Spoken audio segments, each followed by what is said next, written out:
Hey, Yuvi, how's it? Hey, bro, how you doing? Good, man. Always a pleasure to have you on, especially with cricket being so interesting. We'll start with England and New Zealand, the third test. So far, it's a really interesting match. Initially, when I thought the way England had bowled in the first day was so crap, New Zealand made a score of 438, and then England were 354, and New Zealand are now 120 for 3 with a lead of 204. Where do you think this match is heading on the fourth day?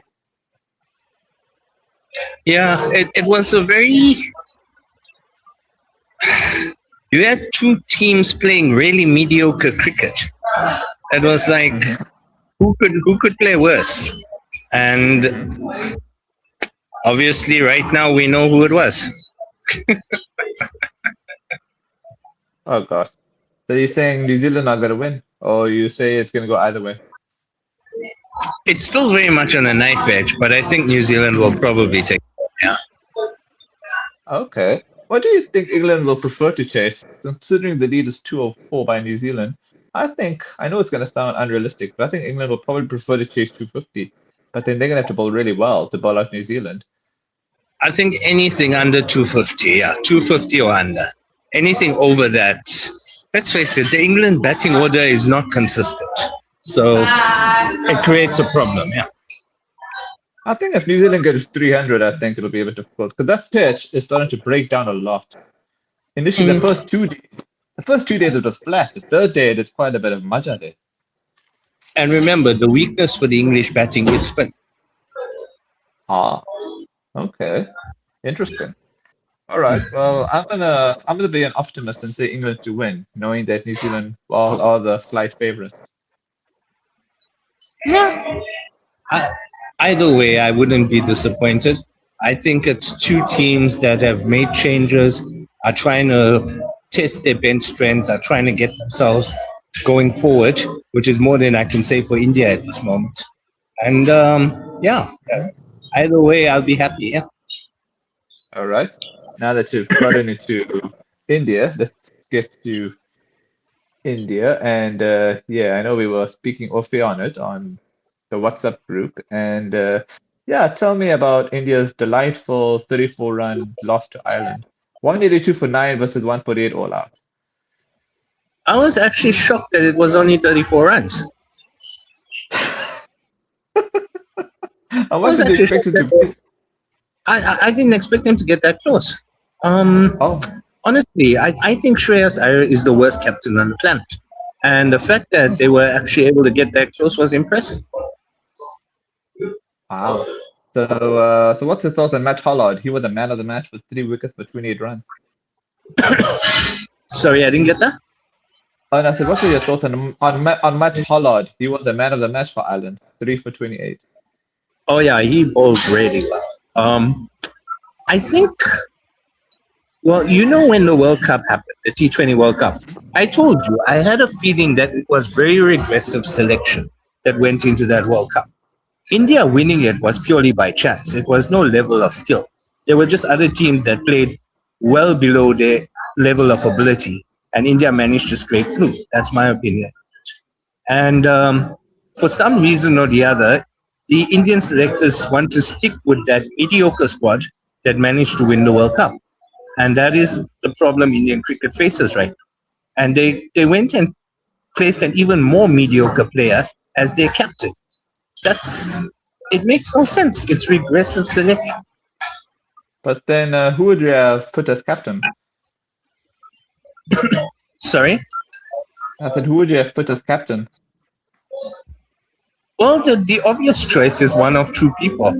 Either Rian Parag makes his debut as captain, and that would have been the more logical choice, given the fact that Shubman has not really done it at international level yet.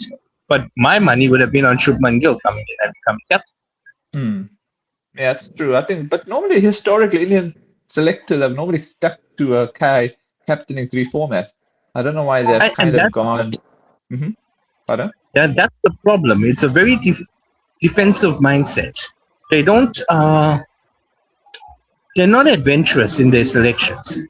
Shreyas Iyer coming in, I believe, was purely giving into pressure. There's been a lot of pressure that Shreyas needs to be in the side, blah, blah, blah, blah, blah. The fans have got on their case, and I think the Indian selectors caved. That's what happened. But then why would the fans be after Strays Ayer? Like, okay, fine, I know he batted well in the IPL, but like, why are the fans after Strays Ayer? No, they wanted him in. He's got his section of fans that support him. And unfortunately, the selectors chose to give in to that. They're going to face the results of it. Even if India managed to somehow come out on top against Ireland, they're not going to do it against England. England's going to wipe the floor. Okay. Well, let's hope they give a much better performance against Ireland. I mean, I wouldn't expect them to lose 2-0. If they did, that's going to be very embarrassing. I think the biggest thing for me, if you want evidence that Shreyas Iyer is not capable as an international captain, the way he used his bowlers in that last match. Very defensive mindset. You've got an attacking, wicket-taking bowler like Prasidh Krishna, and you've got defensive fields. It's idiotic. Okay. So, oh yeah, I know they're playing today, India and Ireland. So, who do you honestly is going to win? Do you think Ireland's going to make it 2-0, or you think India will redeem themselves today? You know, with Shreyas Iyer as captain, and if they stick to Sanju Samson opening the batting, Ireland could very well end up winning the second match in a row. Wow. Yeah, I kind of, I hate to admit it, but that is a possibility. But they've got to play Suryavanshi. I don't know why they didn't play him. It's only 2 matches. What would have been the harm? Well, it's 3 matches, but No, it's 2 matches. I just saw on the fixture list. It shows only 2 matches on my side. And let me go back to my section. no, here. I'm sure there's a third match. Would be nice. Would be good for the series though. If you have a third match. I'm sure there's a View third all- match. Let's see. No, only 2 matches. Oh, okay. So India will either lose the series or draw it. That's wonderful, So isn't it? depressing. It's depressing. I would prefer a 3-match series. Well, that's what you get for making an idiot your captain. Yeah, that's true. Well, that's true. Huh? Well, actually, I No, don't want to call him an idiot yet until he loses to England 4-1 or 5-0. Then I'll agree with you on that. Well, look, if he loses to Ireland, he's got no chance at hell of beating them. But here's the thing, right? I would definitely have played Suryavanshi. Suryavanshi and Abhishek. That's your opening. Sanju Samson's day has gone. Time to let the guy go. Stop trying to resurrect dinosaurs. There's no place for it. You and your dinosaurs. That cracks me up. Alrighty. Okay, we'll get to what the feather is happening. Okay. Oh, no, actually, I think we'll probably have to do a preview of this England and India series, but we'll leave that for last. We'll save the best one for last. Let's go for Sri Lanka and West Indies. What's your thoughts on this first test so far? It's day 3. Sri Lanka made 308. West Indies made 626 for 9 declared, and with Sri Lanka 15 for 1. They're behind by 303 runs. Well, the first thing I'd have to say, it must be a really good batting wicket because both those teams don't have very strong batting orders. For them to score those kind of runs, that must be a flat track. That must be a road. Or they could just have really poor bowling attacks on show, which I doubt because I like the West Indies bowling attack. They're actually very skillful. So, interesting match. I expect West Indies to come out on top. I mean, after scoring that many runs, you'd be kicking yourself if you didn't win the match. Yeah, so, but good match. Actually, that's probably a good thing. Even if it is a road, it's probably a good thing because you want these teams to kind of develop their confidence and their skills. So that's actually not a bad thing at all. Yeah. My theory is, if you look at the score, I would say that West Indies probably have the better bowling attack, and that's why they could bowl Sri Lanka 308. And Sri Lanka have a shit bowling attack, excuse my language, and that's why West Indies could make 626 for 9, and then 15 for 1. I think West Indies should win it here. 303 runs is a lot of runs to first try and get to, and then you have to try and get up a total. Pardon? Which day are we in now? We're going to be at day 4 today. Yeah, West Indies should close the match. Yeah. Yeah, I mean, the worst case scenario, West Indies probably chase 100 to win, but that means they would have to score over 400. So now I think West Indies will probably just chase maybe 40 runs, 50 runs at most. And that's my theory.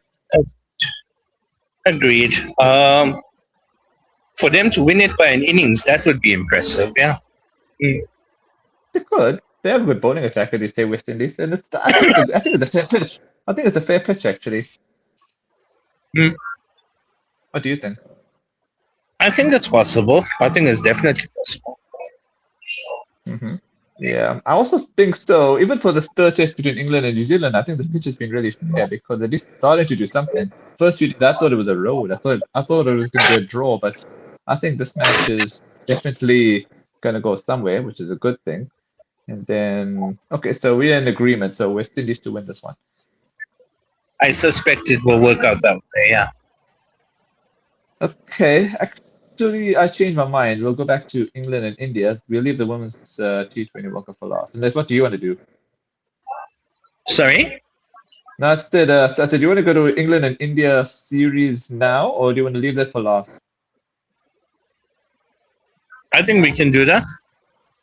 Okay, all right, fine. Let's get to the women's T20 World Cup then. All right. So far, if you look at Group One, it's going to be interesting because today it's Australia and India, and then you have SA and Bangladesh, and this is pretty easy to do the predictions. SA will beat Bangladesh, which means that it's all actually technically it's up to. Let me look at the fixture result. Oh yeah, I see it. Bangladesh are playing first actually, and Bangladesh at the moment are 37 for 2. And well, how much do you think SA women would prefer to chase? Against the Bangladesh bowling attack. Yeah. Don't think it matters. Even 300 they'll chase. 300? Nah, I don't think Bangladesh will make 300. If I say Bangladesh will make No, 300 runs, and I highly say unlikely bowling. they'll get there. But I think the points I'm making is that bowling attack's weak. SA should chase down Ah, anything. okay. I think realistically, yes, they will probably chase down. I think they probably chase about 120, 130. Their batting is pretty poor, Bangladesh. Look at their run rate, not even just over 4 runs. So they'll probably chase about over 100 runs here or there.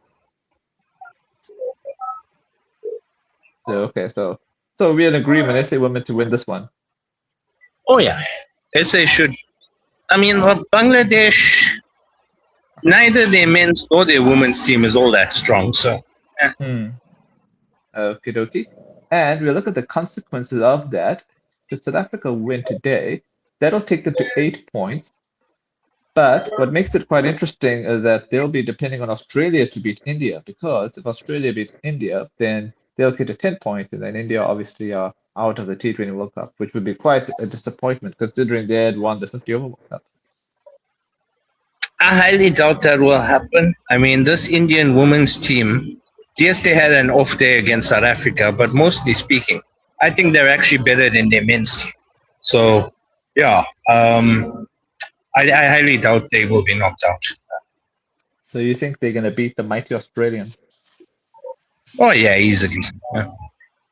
Okay, that will take India to the semifinals because they have a very good net run rate, 2.268. Yeah, no, I expect that will work out.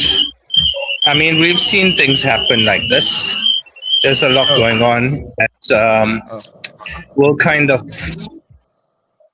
go up in the air to a degree. But for the most part, I think when she's under pressure, that's when Harmanpreet Kaur is at her best. And then you've got other players that can play around her.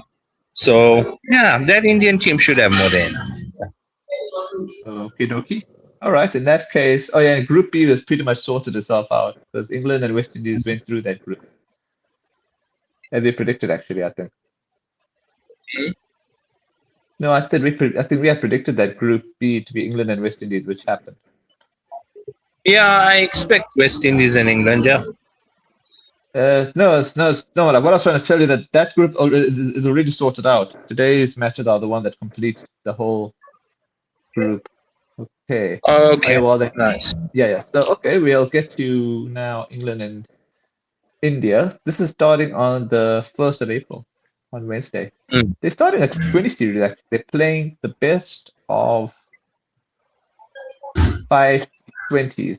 So, my prediction is based on today's performance against Ireland. If India can beat Ireland really badly by either 10 wickets or by 100 runs, then I would say it'll be an even series. So I'm going to be optimistic and say I'll say India to win 3-2, but that's more me still being optimistic. You? I'd say if India win one match in the entire series, I'll be impressed. You're kidding. They have the worst captain in international cricket. They will lose 3-0. What you mean 3-0? It's a best of 5. Oh, okay, 5-0. That's pretty bold. Yeah, no, Shreyas Iyer is very capable of losing 5. Sure. Okay. Okay. Although I will say, if they lose to Ireland again today, which is 2-0, then I will say England to win between 3-2, 4-1. So you're most welcome to add in another prediction. I think a lot depends on the Indian approach. If they learn from what happened in this Ireland series and they drop the passengers inside and they bring in new blood, but the side's already been selected, am I right? The team's already been selected. They got no chance in hell. But then do you think Suryavanshi could add a bit of injection to the side? Yeah, well, I suppose he is the one player that could change things. But once again, will Shreyas Iyer make that call? I don't think so. Okay, all right. So, but then do you want to add in another prediction since I put in 2 predictions? 5-0 or 4-1. Okay, not bad. All right. Okay, I think, all right. The first T20 is actually on the 11th on that Saturday, and the first ODI is on the 14th of July. So now we can talk about the ODIs the following Sunday or Saturday, if that's okay with you. Well, that's where India should come to the party. How many ODIs? They're playing the best of. Oh, they're only playing 3 ODIs. Okay, well, should be 3-0 to India, and Shubman Gill should become the #1 ODI player in the world. Yeah, okay. And I was gonna bring that up for next week, but since you've predicted it already, I'll say India 2-1. Yeah, no, India to win 3-0. Yeah. Okay. Anything else you'd like to cover before we wrap up? No, I think that about covers it. I think I've made my feelings on the whole Indian selection process very clear. And it's time. It's time to pull that trigger. It's time to pull the plug on these things and just go forward rather than backward. If you continue to carry people in the side, yeah, you might scrape through in a tournament or 2, but you're never going to advance Indian cricket to the level that it needs to advance to. Okay. I just realized on the 1st of July, Sunday, is actually the final. So hopefully we'll discuss that final. But as you predicted, I think you predicted India and South Africa final, or what final did you predict the last time when we spoke? I said it would either be India or Australia, but obviously now if India have to knock Australia out to get through, then probably India, South Africa. Yeah. Oh no, South Africa will be out of the tournament, out of this qualification for the semi-finals. Oh, okay. I'm sorry, my bad. It's India, Australia, probably India, Australia making the finals. Probably India, Australia. Yeah. Sad for South Africa, but the thing is, I don't think they've really done enough in the tournament. Yes, they beat India, but that's about the only real major thing they did. Yeah. And also, it's unfortunate they were in the same group. I don't know who put up these women groups. One group looks so much more exciting than the other, but anyway, it is what it is, as I famously say. I think it's the state of international cricket right now. There are certain teams that are just that level above other squads, and it's created that vast disparity. I think the one thing that stands out for me is I'm happy with the approach of the West Indies and Sri Lanka batting, developing the batting, getting the skills right, that sort of thing, because that's the only way you start to challenge. You get confidence, you get runs under your belt. That's the only way you start to challenge. Even if it means you got to play on the roads, play on those roads, get your skills right. Okay. All right. Anyways, Yuvi, always a pleasure. I will check you up next week. Thanks, bro. Take care. Ciao. Take care, man.